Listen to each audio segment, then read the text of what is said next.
Hey, welcome back to Inner Sparks. This space was never meant to be about perfect healing. It was meant for moments like this, the quiet, confusing ones, where you're not falling apart, but you're not okay either. Today, we're going to talk about something that's hard to explain and even harder to admit. What do you do when you don't feel anything at all? Not grief, not rage, not even hope, just nothing. This episode isn't a pep talk. It's not a list of things to try. It's an invitation to sit in that in-between space with me. Because if you've been feeling numb, disconnected, or emotionally flat, you're not broken. You're just in a part of the journey most people skip over. Let's sit in it together. And maybe, just maybe, soften the silence. I keep waiting for something to crack open, for the sadness to rise like a wave and crash over me so I can finally feel it, cry it out, scream into a pillow, whatever people do when they're healing. I keep waiting for the release. For the moment, it all makes sense, or at least feels real. But it doesn't come. Not the tear, not the rage, not even the numb kind of ache.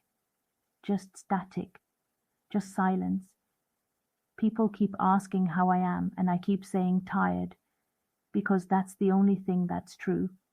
Tired feels like the only feeling left that I can still name, and even that feels like a whisper of what it used to be.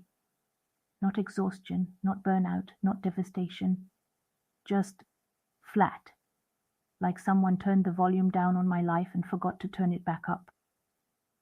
I know I'm supposed to be healing. I've read the books. I've tried the journaling and the somatic tracking and the grounding exercises and the meditation apps with the soft voices that tell me to just notice what's there.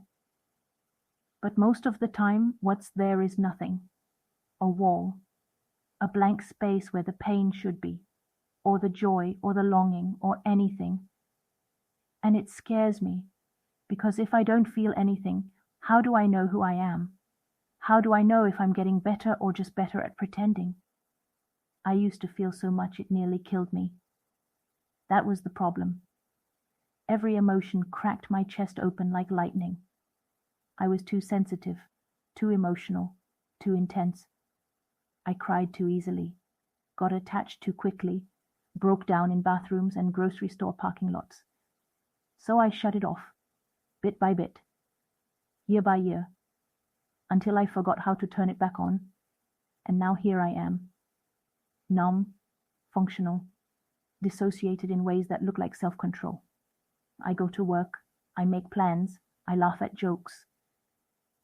But there's this echo inside me where something used to be. Like a ghost version of myself is still waiting in some locked room, tapping on the door asking, is it safe yet? And maybe that's part of it.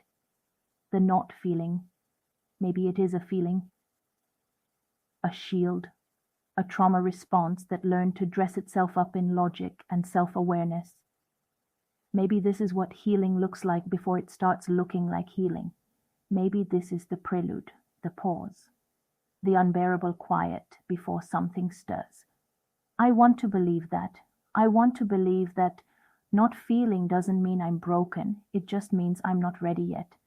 That my body is smarter than I am. And it's saying not yet, not here, not with them. That numbness isn't failure. It's protection. Temporary, wise even. So I'm trying to meet myself in the absence. Trying not to judge it or force it. Trying to sit in the blank space without demanding it become something else. Maybe healing, for me right now, just looks like staying.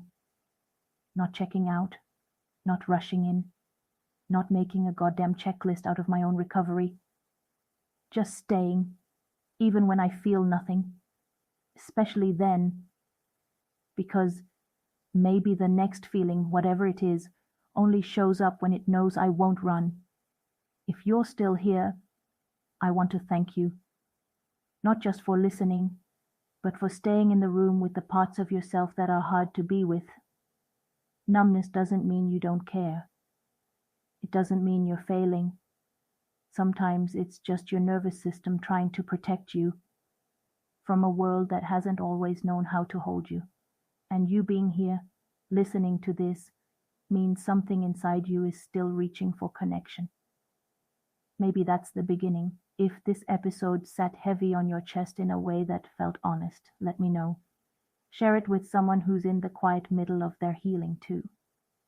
Until next time, be gentle with what you can't yet feel. You're still healing, even in the silence.